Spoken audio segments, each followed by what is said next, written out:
Brown is with me. I'm so pleased to meet her. I've heard about her. I've seen some of the photos that she sent. We'll be seeing some of those as well. But we're going to find out what she's doing in Ghana. I just learned that she's been living there for how many, 10 years? For 10 years, yes. Tell me what brought you to Ghana. Well, I first went in 2002 as part of my internship for a graduate program. Oh my gosh, Yeah. and you never knew. I had no We idea. talked about paths, right? What Yeah. path takes you where? Yeah, it was never planned that I would move there permanently.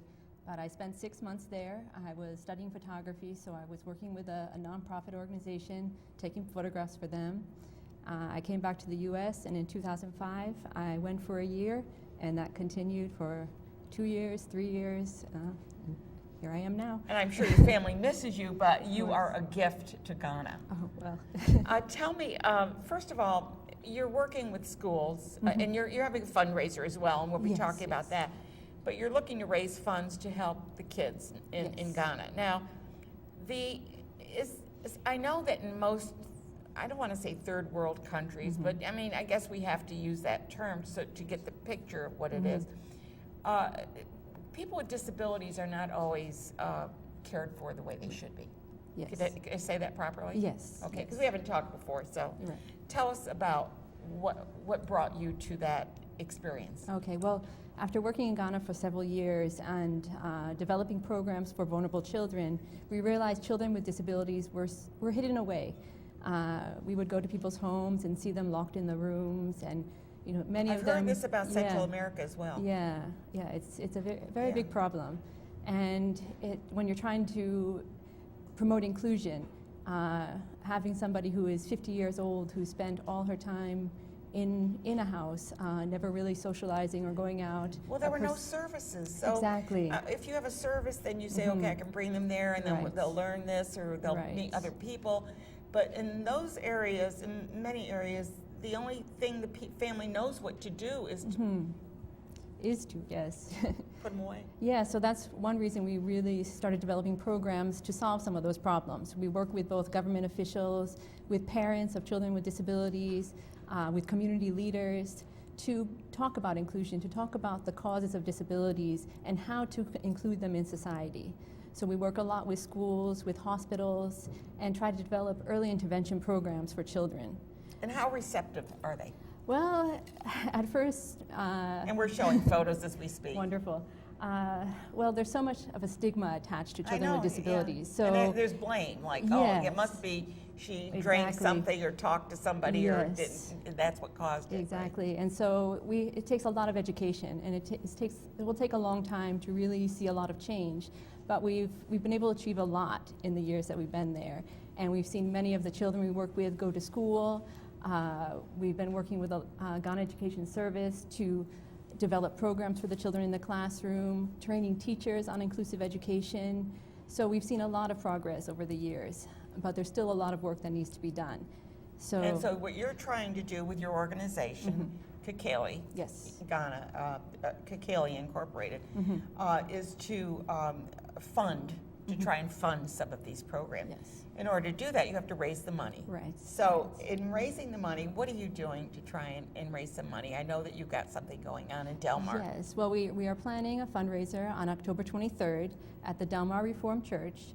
There'll be a lot of activities that day, a lot of drumming, African drumming and dancing. There'll be a silent auction. There'll be bead making with local African beads.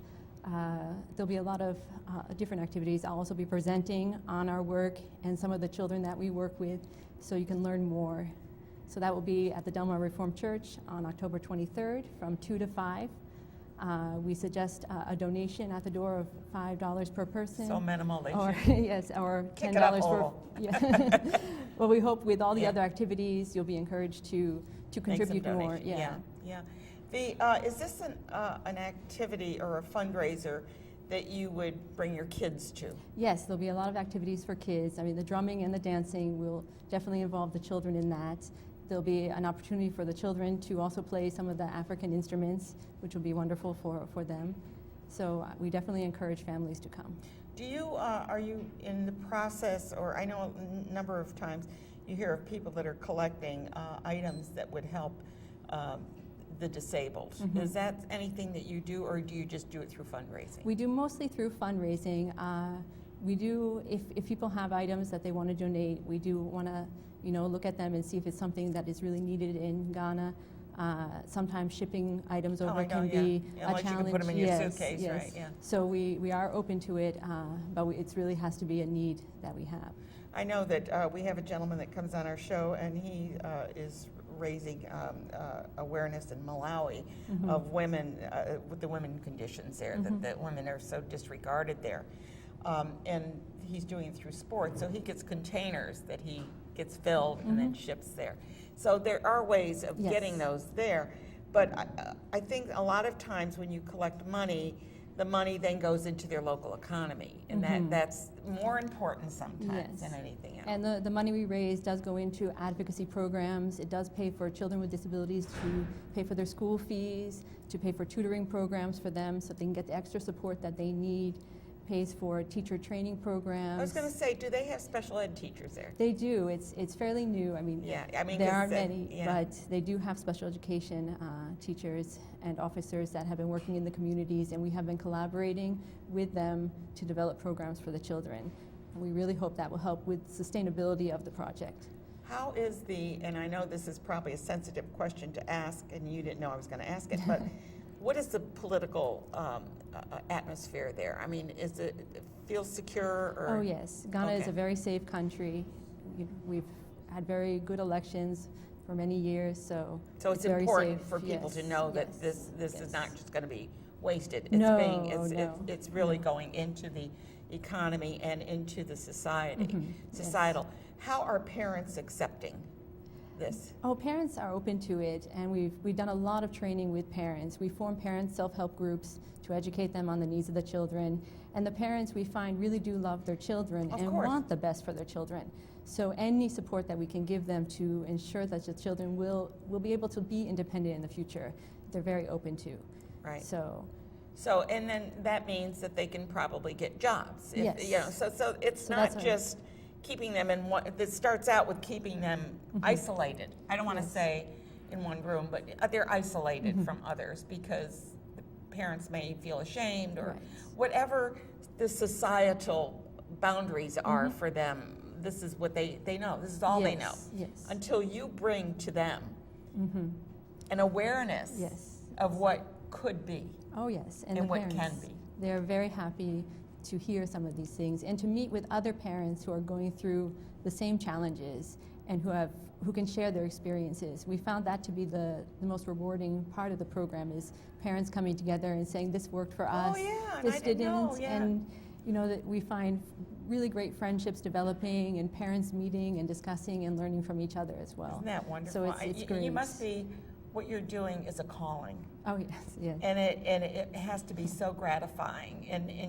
not maybe in a money in your pocket, because that's not the important thing in life. The important thing in life is that you're doing something that you feel is helpful to community and to people who just otherwise would never have had that. So, Carrie, I want to thank you so much for what you do. One more time, we're going to mention that you just go over to the African Festival for School for All in Ghana, and that's on Sunday, October the 23rd, from 2 to 5 at the Del Mar Reformed Church. You get to even meet this lovely lady, too, and learn all about Ghana.